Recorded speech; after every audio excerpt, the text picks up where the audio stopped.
yang tulis Syekh Albani. Bahasa Indonesia. Ya. Yang saya baca karangan Syekh Muhammad Nasiruddin Al-Albani. Saya cuma nak tanya semangat kita boleh buat buku ini sebagai rujukan karena salah satu daripada perkara utama yang pertama-tama yang dia sebut dalam ini adalah berkenaan dengan lapang sedar. Itu saja. Ya. Nabi bersabda, "Shallu kama ra'aitumuni usolli." Hadis ini diriwayatkan oleh Imam Bukhari, tidak oleh Muslim. Salatlah kamu sebagaimana kamu lihat aku salat, bukan sebagaimana tertulis di buku. Ya, lihat Rasulullah, bertemu Rasulullah, maka cari orang yang bertemu Rasulullah, yaitu sahabat. Ketemu sahabat? Tak ketemu sahabat, maka cari murid sahabat tabi'in. Ketemu tabi'in? Cari murid tabi'ut tabi'in. Terus sampai hari ini, cari orang yang punya guru. Maka secara sholat tidak boleh ikut buku, harus ikut guru. Buku itu hanya tambahan panduan.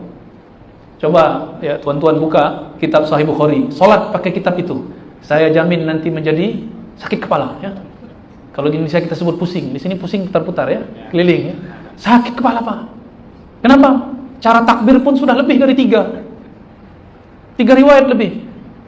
Yuhazi mankibain, yuhazi uzunain, ada yang yukabbir qabla rafa, ada yang yarfa qabla takbir, beragam. Lebih dari 3.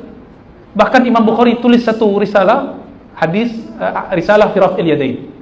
Risalah mengenai mengangkat tangan. Imam Bukhari seandainya beliau mengutamakan buku, maka beliau tidak cari guru. Beliau cari guru berapa jumlahnya tadi? Coba diingat-ingat. 1700. Supaya apa? Beliau ingin dapat keberkahan dengan berguru. Semakin banyak guru, semakin banyak terhubung dengan Rasulullah, semakin kuat powernya. Maka kita lihat hari ini orang-orang yang terkenal namanya di zaman ini, itu hampir semua yang banyak guru di zaman dahulu. Jadi kitab sifat salat Nabi, karya Syekh Albani, ghafarallahu lahu, saya tidak bilang rahimahullah saja ya, tapi kita tambah ghafarallahu lahu. Kenapa? Kitab itu di dalamnya, dia mulai kitabnya itu dengan mencaci maki ulama bermazhab. Di bagian hamish, footnote-nya dia kata, ulama muqallidin, ulama yang taklid itu kal an'am, seperti binatang ternak. Jadi kita ini sebut binatang ternak karena kita taklid kepada Imam Syafi'i. Saya dulu anti taklid. Tapi bertemu Syekh Hasan Hitu, dia sudah hafal kitab Muwatta umur 10 tahun. Dan telah mensyarah Sahih Muslim dari awal sampai akhir. Syarah beliau sendiri. Tapi beliau kata, saya masih taklid kepada Imam Bukhari, apalagi ke Imam Syafi'i. Saya kemudian ingin tabayun. Ya Syekh, zidli. Tambah, saya tak paham. Lalu beliau tambah. Apa kata beliau? Apakah engkau tahu dari mana, cara apa, manhaj apa Imam Bukhari mensahihkan sebuah hadis? Atau karena Imam Bukhari kata ini kitab sahih, lalu kamu percaya Imam Bukhari? Saya jawab, iya, karena Imam Bukhari kasih tajuknya Al-Jami' As-Sahih atau Al-Musnad Al-Muttasil. Lalu saya juga ikut. Saya katakan, karena Bukhari katakan ini hadis sahih, saya juga katakan ini hadis sahih. Ya, beliau tersenyum. Itulah yang disebut taklid. Berarti kalau ada seseorang mengatakan hadis ini riwayat Imam Bukhari, itu dia belum keluar dari taklid. Dia masih taklid. Taklid kepada Imam Bukhari. Kapan kita keluar dari taklid? Jika saya membahas sendiri. Hadis innamal a'malu binniyat itu paling gampang ya. Kita teliti, ini riwayat siapa, orangnya thiqah, terpercaya atau tidak, kredibel atau tidak. Misalnya saya teliti. Imam Bukhari diriwayatkan dari Humaydi, dari Sufyan, dari Yahya, dari Muhammad ibn Ibrahim At-Tamimi, dari Alqamah, dari Umar. Lalu saya cari semua tarikh wafatnya, tarikh maulidnya. Bertemu, lalu kita cek orang ini thiqah atau tidak thiqah, kuat atau tidak kuat. Jika terbukti semua, maka saya menjadi muttabi', tidak menjadi taklid. Oleh karena itu, di Sahih Bukhari, saya belum menjadi muttabi' kecuali hanya beberapa puluh hadis. Selebihnya saya taklid kepada Imam Bukhari. Jika saya udah ngaji 15 tahun hadis masih taklid Sahih Bukhari, apa kata orang yang baru belajar Sahih Bukhari 3 tahun lalu? Ya? Kita banyak hafal Sahih Bukhari, bahkan kita hafal sanadnya kepada Imam Bukhari. Tapi sampai hari ini saya tidak memandang diri saya imam mujtahid. Jadi setelah bertemu Syekh Hasan itu, saya tobat dari mengatakan saya anti taklid. Syekh Albani mengatakan taklid itu seperti binatang ternak. Kenapa binatang ternak? Seperti kerbau, sapi, itu Ya, hidungnya ditusuk itu ya, ditarik kemana-mana oleh imam.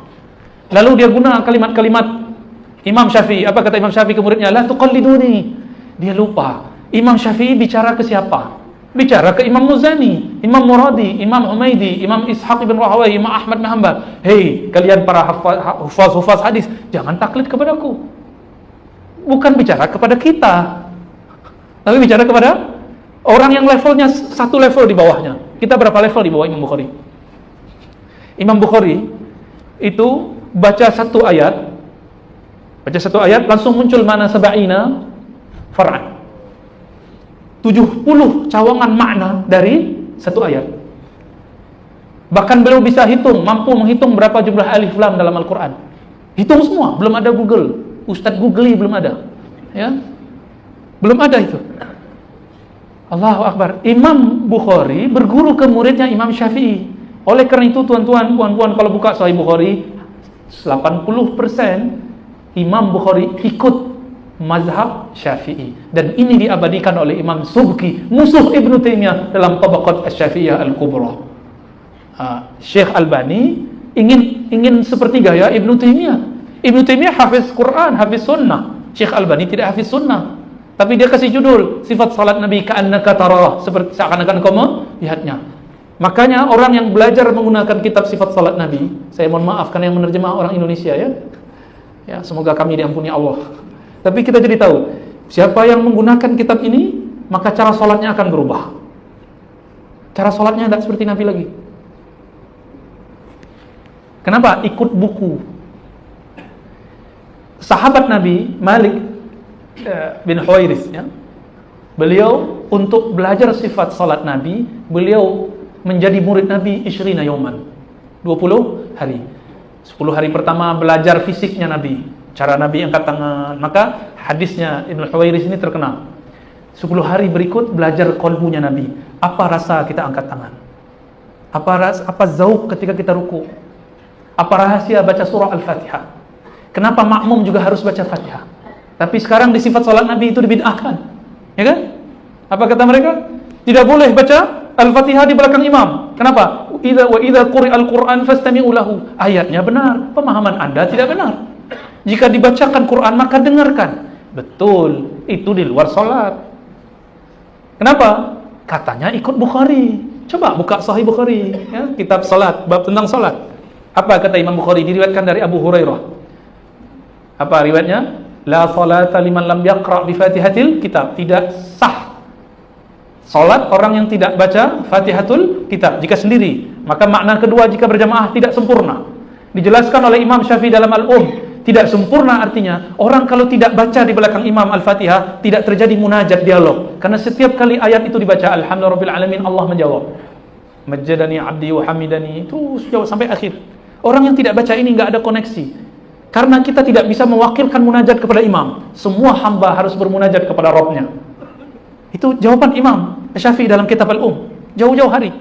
Maka Imam Bukhari nukil hadis itu. Ketika ada sahabat-sahabat Nabi membaca surah ayat Al-Quran di belakang imam, Nabi kemudian selesai, selepas salam, Nabi tanya, siapa yang baca Quran di belakangku? Lalu mereka jawab, saya, wahai Rasulullah. Rasulullah kemudian kasih had, jangan baca, la yaqra' ahadukum, jangan kamu baca min warai, dari belakangku, illa bi Fatihatil Kitab, kecuali dengan surah Al-Fatihah. Tapi pertanyaannya, kalau kita ikut Sahih Bukhari, kapan kita nak baca? Sebelum imam? Saat imam baca atau sebelum imam? Ini yang disebut fikih. Hanya fikih mazhab yang faham itu. Oleh sebab itu orang-orang yang mencoba membaca Sahih Bukhari lalu tinggalkan mazhab Syafi'i, pasti dia akan menjadi orang yang stres, ya. Masuk masjid semua orang dianggap ini ahli bid'ah, ini ahli bid'ah, ini ahli bid'ah lagi, imam kita ahli bid'ah lagi. Stres dia nanti sholatnya. Dan itulah pengalaman saya 3 tahun masuk masjid. Karena guna kitab sifat salat Nabi, saya bertobat kepada Allah, ya. Namun saya terharu dengan kitab itu. Di akhir kitab saja. Di akhir kitab Syekh Albani rahimahullah wa ghafarallahu lahu, dia berdoa, semoga Allah jadikan aku, Allah kumpulkan aku bersama ahli hadis. Jadi itu usaha dia. Cuma sayangnya dia berusaha tapi cara usahanya tidak baik. Ya. Dia mau menegakkan benang yang sudah basah. Dia salah-salahkan yang lain, dia tegakkan benangnya tapi sudah basah. Maka Syekh Albani pun ditentang ayahnya, Syekh Nuh Al-Hanafi. Namanya Syekh Nuh Al-Hanafi, salah satu mufti ya, di Albania sebelum pindah ke Suriah. Bertentangan juga dengan Syekh Al-Buti, Syekh Wahbah Zuhaili. Bahkan dia benci sekali dengan Syekh Al-Buti karena Syekh Al-Buti mengalahkan dia dalam debat, dan itu perdebatannya telah ditulis terjemahannya dalam bahasa Indonesia. Sila dicari ya, saya pun sudah lupa judulnya apa. Ya. Mirip dulu dialog antara Ibnu Athaillah dengan Ibnu Taimiyah, mirip sekali. Isinya pun tidak jauh beda. Begitu Pak. Jadi saya tidak sarankan guna kitab Sifat Salat Nabi. Kalau mau cari buku bahasa Indonesia, cari buku Khatib Sulaiman, ya, Fikih Islam. Itu bagus. Kalau mampu berbahasa Arab, baca Fathul Mu'in, Matan Abi Syuja', Al-Muhazzab, ya, juga karya-karya Imam Nawawi, semuanya mu'tamad. Ya. Cari kitab yang mu'tamad, ya, Kifayatul Akhyar. Talaki dari ulama kita. Guru-guru kita di surau-surau, mereka semuanya bersanad, tapi sanad fikrah, sanad amal, tidak punya sanad ijazah. Tak masalah. Yang penting sholatnya masih bermazhab Syafi'i. Silakan pertahankan mazhab Syafi'inya. Kalau mau pindah, tapi jangan ke mazhab Albani. Mazhabnya mazhab Maliki boleh, ya. Karena mazhab Albani dia anti mazhab, masa dia buat mazhab, ya. Oke. Khalas, sudah jam 7.